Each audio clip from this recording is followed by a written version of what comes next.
Imagine for a moment, we are somewhere in the 9th century AD.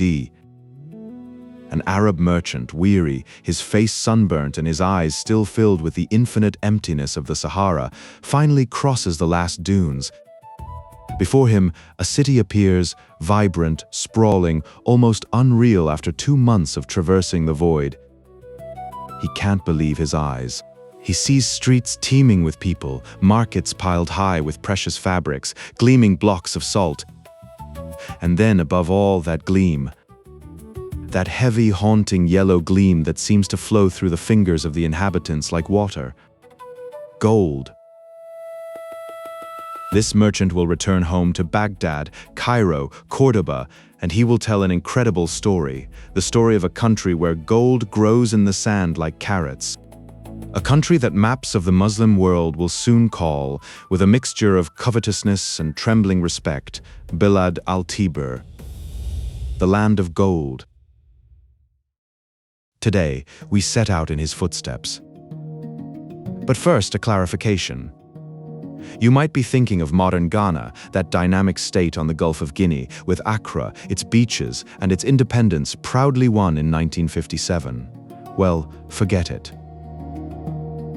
The empire we are about to discuss has no geographical connection to present-day Ghana.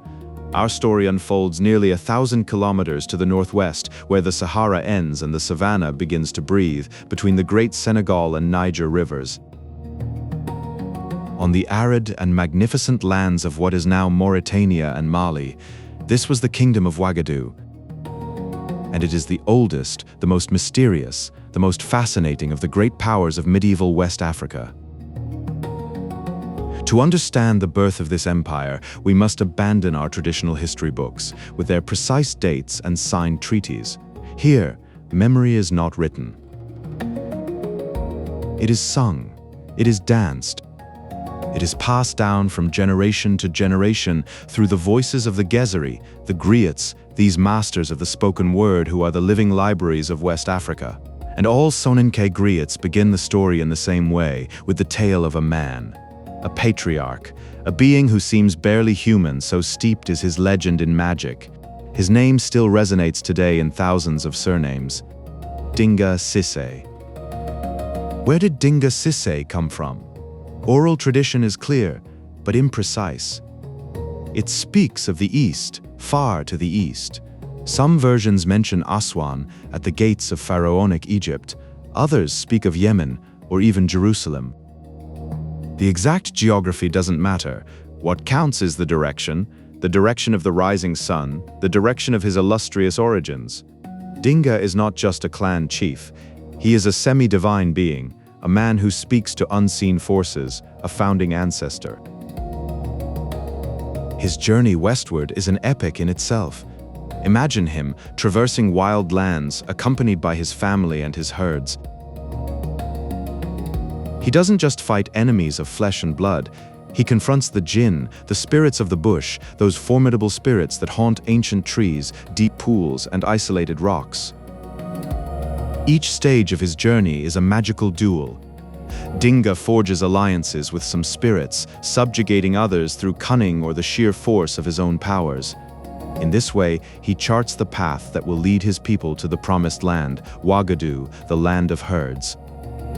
But every founder must face the challenge of succession. Upon his death, a power struggle tears his sons apart. 2 figures emerge, Kine, the elder, and Diabe, the younger. And it is with Dinga Cissé that the legend of Ghana takes on a cosmic, dizzying, almost terrifying dimension. It is here that history shifts into pure myth. It is here that one of the most famous and tragic figures in West African memory enters the scene. Dinga Cissé, the younger son, is in search of legitimacy. He needs more than an army or a throne. He needs a sacred alliance that places him above all other claimants, and he finds this alliance in the depths of a forbidden place, a dark and damp wood where a primal power resides. A serpent, but not just any serpent. An immense being as ancient as the world, with cold skin and scales blacker than the darkest night, a 7-headed serpent. His name is Bida. The pact is as simple as it is terrible. Diaby promises to offer Bida each year the most beautiful sacrifice imaginable, the most beautiful virgin girl in the kingdom. In exchange, Bida promises Wagadou boundless prosperity. His first head will guarantee rain every year at the precise moment when the crops need it. His second head will swell the Senegal and Niger rivers, providing water for the herds and the people. And his 5 other heads? His 5 other heads will ensure that the generous earth spews forth from its depths a heavy, shining yellow metal in phenomenal quantities. A rain of gold, a golden curse. This pact sealed between a mortal king and a serpent god is the foundation of Wagadou. It is this legend that explains in the minds of the Soninke people the origin of this outrageous wealth and power that would astound the world. But the pact comes at a price. And this price, year after year, sacrifice after sacrifice, would create a debt of blood and tears, the terrible consequences of which we will see in the final episode. So much for the legend. It is beautiful, it is cruel, it is profound. But what do the facts say? What do archaeologists find when they sift through the sands of the Sahel? How did a confederation of clans truly build the first great state of West Africa as early as the 4th century AD? The answer lies in 2 revolutions. 2 silent revolutions, far less poetic than a 7-headed serpent, but oh so much more effective in dominating the world. The first revolution was that of iron. Long before Ghana's Golden Age, as early as 500 or 400 BCE, the ancestors of the Soninke people had already mastered iron metallurgy on the banks of the Niger River, and this mastery changed everything. Until then, cultivating the land required tools made of polished stone or fire-hardened wood. It was slow, arduous, and inefficient. With iron, Soninke farmers crafted hoes with sharp blades and axes to clear gallery forests. Agricultural yields skyrocketed. The population could grow, feed itself, and store surpluses. A settled and prosperous civilization could finally emerge from the villages that had once been scattered. But iron was not only a tool for peace, it is also, and perhaps above all, an absolute weapon of war. A well-tempered iron sword, an iron spearhead, an iron-tipped arrow. Faced with this, what can adversaries equipped with sticks, rudimentary bows, or flimsy copper blades do? Nothing, or almost nothing. Iron gave the first kings of Wagadou an overwhelming military advantage over all their neighbors. It allowed them to unify the clans, subdue the recalcitrant, and repel the marauding nomads of the desert. Iron was the first pillar of the empire. The second revolution was that of the dromedary. For a long time, the Sahara, this vast expanse of sand and rock as large as the United States, was an almost insurmountable barrier. It could be skirted, bypassed, but crossing it was a suicidal adventure reserved for a few madmen or heroes. Trade between Mediterranean North Africa and sub-Saharan West Africa existed, but it was slow, sporadic, and above all, limited to small quantities of goods. Then, sometime around the 3rd century AD, an animal from Arabia or Central Asia made its massive appearance in the Saharan landscape. A long-legged animal with a swaying gait, capable of going for days without water, enduring infernal heat, and carrying loads of over 150 kilos on its humped back. The ship of the desert, the dromedary.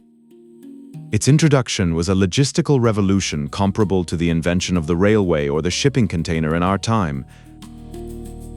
Suddenly, crossing the Sahara became a risky undertaking, certainly, but a regular and, above all, profitable one. The caravans were no longer just a few dozen donkeys. They became armies of camels, sometimes thousands of animals in single file, linked by ropes, guided by Berber nomads who knew every well, every star, every trap of the desert. These caravans transport tons of gold dust, ivory, ostrich feathers, leopard skins, and slaves northward, and they bring back south treasures that make the eyes of the kings of Wagadou shine. Precious fabrics, Damascus steel weapons, sweet dates from the Maghreb, illuminated manuscripts, and above all, that product so commonplace for us, but so vital in this scorching climate. Salt. Gold and salt. These two minerals, one precious and rare, the other vital and heavy, would become the twin pillars of Ghana's power. Wagadou was not a gold-bearing region. The gold came from the mines in the south, from the mysterious regions of Bambouk and Bouré, controlled by peoples with whom the Soninke traded. The salt, on the other hand, came from the north, from the open-pit mines of Tergaza or Olwil, deep in the desert, where blocks of almost pure rock salt were extracted. The genius of the kings of Wagadou lay in understanding that they didn't need to own the mines. It was enough for them to control the route, to position themselves at the precise crossroads between the world of salt and the world of gold, to be the brokers, the indispensable intermediaries, and with every load of salt that comes in, with every ounce of gold that goes out, they take their tithe, their tax, their fortune. Thus, iron and camel, the sword to unify and protect, the camel to trade and enrich. It is on these two very concrete pillars that Wagadou was built. The legend of the Serpent Bida, for its part, gives a sacred meaning to this prosperity. It envelops royal power in a mystical aura and justifies the social order. Myth and reality are not opposed. They nourish each other. Together they form the soul of the first West African empire. At the dawn of the European Middle Ages, while Clovis had barely unified the Franks, a structured, powerful and wealthy state already existed on the edge of the Sahara, with a capital that attracted merchants from all over the known world.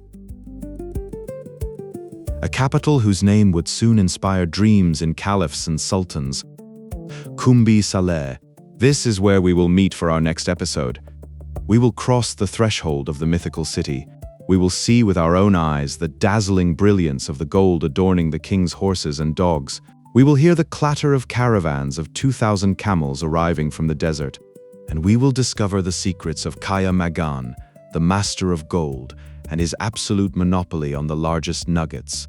The splendor of Kumbi Saleh, the city of gold. This will be the subject of our second episode.